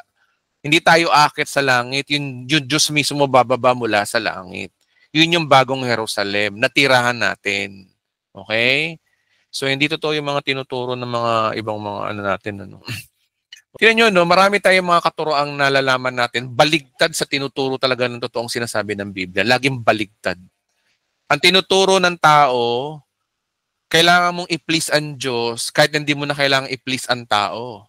Pero yung sa pinag-aaralan natin, hindi mo na pala kailangan i-please ang Diyos kasi na-please na sa iyo ang Diyos dahil kay Kristo. Ang dapat mo palang i-please yung tao.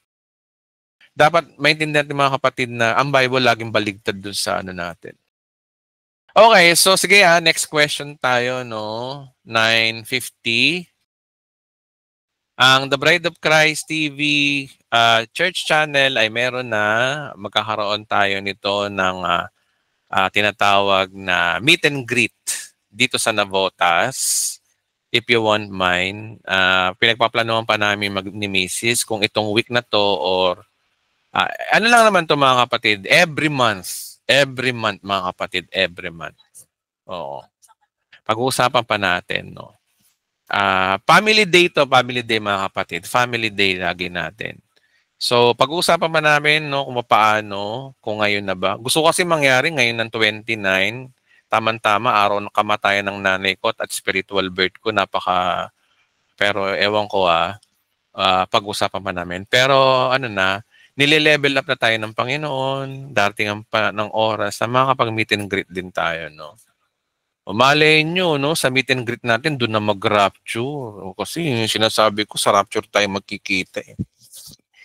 Okay, salamat sa Panginoon. 9:52 PM, patuloy tayo sa isang tanong na lang, no, bago tayo matapos. Go ahead kay babae naman, no, Ramonita de Sacula. Go ahead, pwede ka na po magtanong, kapatid. Miss Ramonita. Hello po, Pastor. Magandang. Hello, good evening. Hello po. Go ahead. Binago ko na po yung pangalan.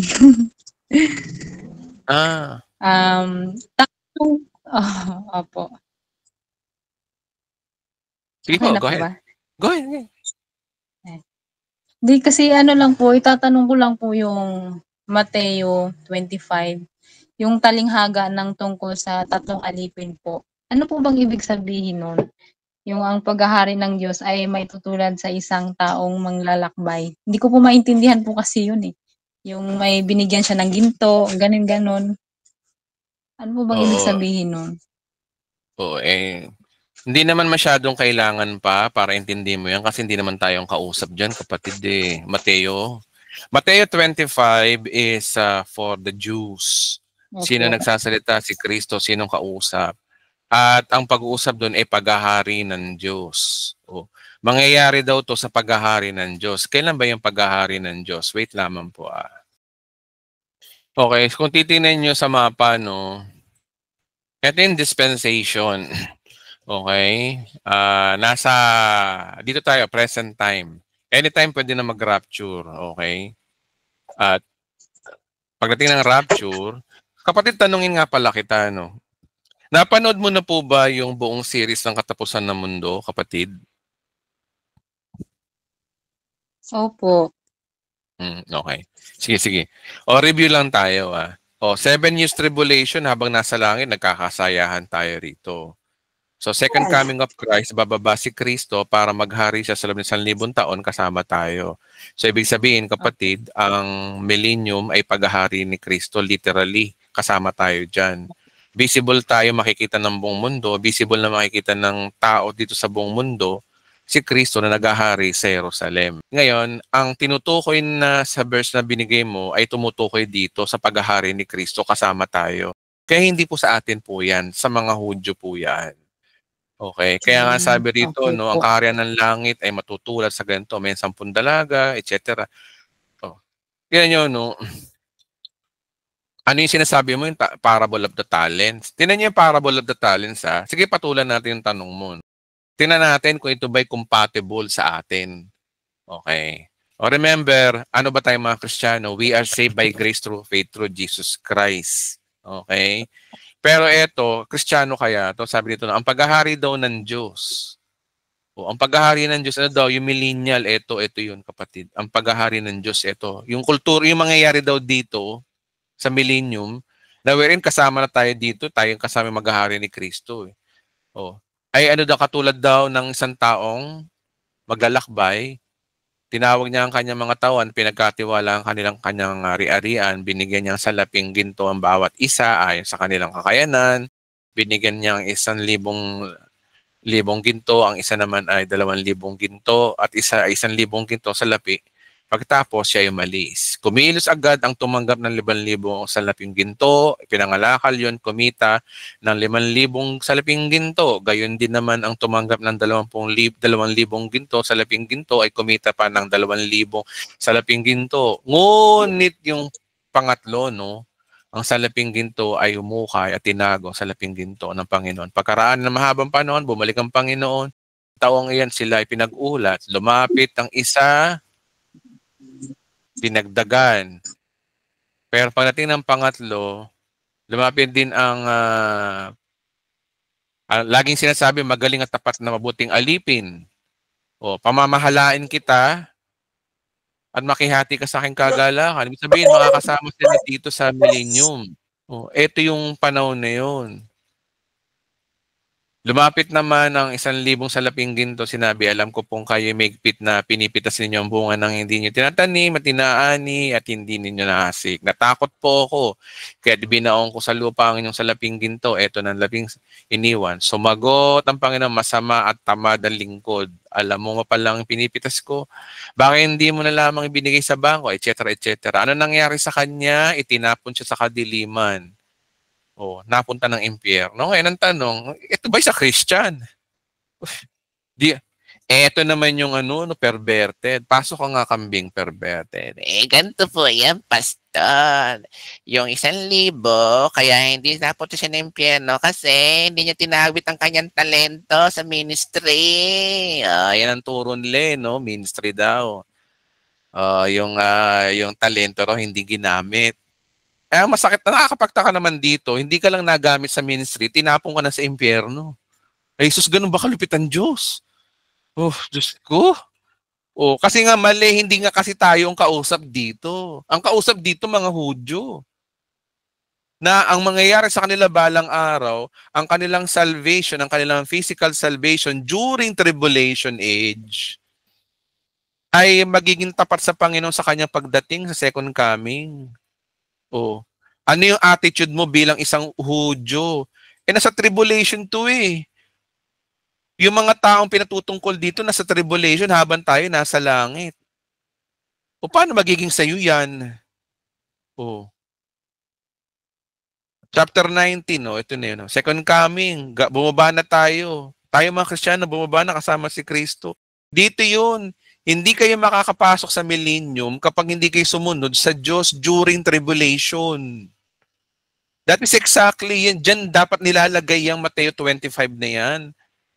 Hindi yung kung saan sana nilalagay. Yung problema sa kanila, nilalagay nila yung Mateo 25 dito eh. Sa church age. Hindi po dyan. Kasi tayo, we are saved by grace. Saved by grace ba yun na hindi ka lang nag-impok, hindi ka lang napagkatiwalaan ng Diyos, tapong ka na sa impyerno? Grace ba yun? Bakit? Ang problema, wrong application. Dito po yun, pagkatapos ng grace age, dito po yun sa tribulation age. Hindi sila makakapasok sa kaharian ng langit, itong millennial kingdom, kung hindi sila pinagkatiwalaan. Sino? Yung mga Hudyo. Yun po yung tinutukoy po dito. Kaya kapatid, mo yung pagka, masyadong dibdibin yan, hindi po tayong kausap dyan. Meron pa po ba kayong tanong? Wala na po. Salamat po. Yan lang naman pong ang tanong ko ngayon. Okay. Kapatid, itong topic na to, na-topic ko na to sa isa kong vlog. Panoorin mo to, itong part na to. May papakita ko sa iyo bago tayo matapos. Type mo lang sa YouTube. Ito YouTube to, di ba? Type mo lang Mateo 24, The Bride of Christ TV. Pag tinype mo yan, makikita mo na yung yung ating vlog. Ito yan, no? Ito yun. Live stream number 39, Sunday service. Mateo 24 and 25 explain. Nandito po yan. Ito po yun. Ito po yan, no? Live stream 29. Mas specific to kasi sa paliwanag ko ngayon. Okay? Okay po. Thank you po. Maraming salamat. Okay, so 10:01 p.m. Salamat. Isa na namang napakabilis na araw. Ito mga kababayan, mga kapatid, salamat po sa inyong pagdalaw ngayong gabi. Mahal na mahal ko po kayong lahat at patuloy lang po tayo sa pag-aaral. Mga kapatid, lagi tayong mag-aral ng salita ng Diyos. Yan ang ating responsibilidad sa ating sarili para hindi po tayo naliligaw at para nagagabayan tayo. Malaking bagay po yung umaattend po kayo sa mga gantong gawain nang sa ganun napapanalahanan na po tayo. Hindi man ito utos ng Diyos sa atin, pero ito'y makakabuti po sa atin. So, maraming salamat po. Thank you, Pastor. Salamat po. Salamat sa inyo. Thank you po.